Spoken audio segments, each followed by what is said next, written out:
আসসালামু আলাইকুম গাইস, আপনারা সবাই কেমন আছেন? আশা করি আপনারা ভালো এবং সুস্থ আছেন। তো আল্লাহর রহমতে আপনাদের দোয়া এবং ভালোবাসায় আলহামদুলিল্লাহ সুস্থ এবং ভালো আছি আমি।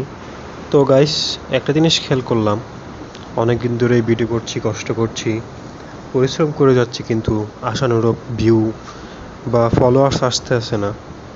এটার কারণটা কি সেটা আমি আইডেন্টিফাই করতে পারতেছি না। ভিডিও কি ভালো লাগছে না, বা ভালো লাগলে ভিউ আসতেছে না কিসের জন্য, আর কীরকম ভিডিও চাচ্ছেন আপনারা সেটাও কমেন্ট করে জানাবেন, তাহলে আমি সেই অনুযায়ী ব্লগ ভিডিও তৈরি করতে পারি। তো আজকে একটি বিশেষ কাজ নিয়ে বের হয়েছি। তো যাওয়ার পথে একটি বাজারের মধ্যে বিশাল জ্যাম ঠেলে ঠেলেই যাচ্ছিলাম। আসলে জ্যামটা মূলত লাগে এই স্ট্যান্ডগুলোতে, যে অটো সিএনজিগুলো থাকে এগুলো সাইড করে রেখে দেয়, যাওয়ার কোনো নামগন্ধ নাই, এই কারণে জ্যামগুলো লেগে থাকে। তো ফাইনালি জ্যাম ঠেলে সামনে চলে আসলাম। রাস্তা পুরো এখন ফাঁকা।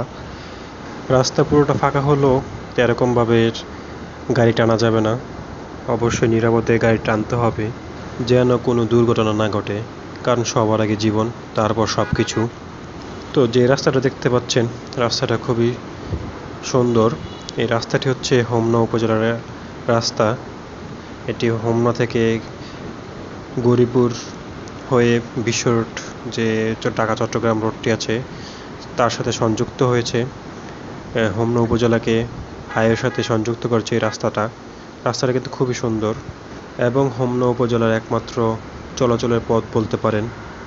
এই রাস্তাটি এত সুন্দর হওয়ার বা এত পরিপাটি হওয়ার কারণ হচ্ছে এই হোমনা, বাঞ্ছারামপুর সহ এই উপজেলাগুলোর একমাত্র যাতায়াতের মাধ্যম হচ্ছে এই রাস্তাটা, যার কারণে এটা পরিপাটি এবং অল টাইম মেরামতের মধ্যে থাকে।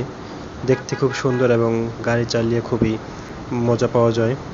এছাড়াও নিরাপদে গাড়ি ড্রাইভ করা যায়। ভিডিওটা দেখার জন্য সবাইকে ধন্যবাদ।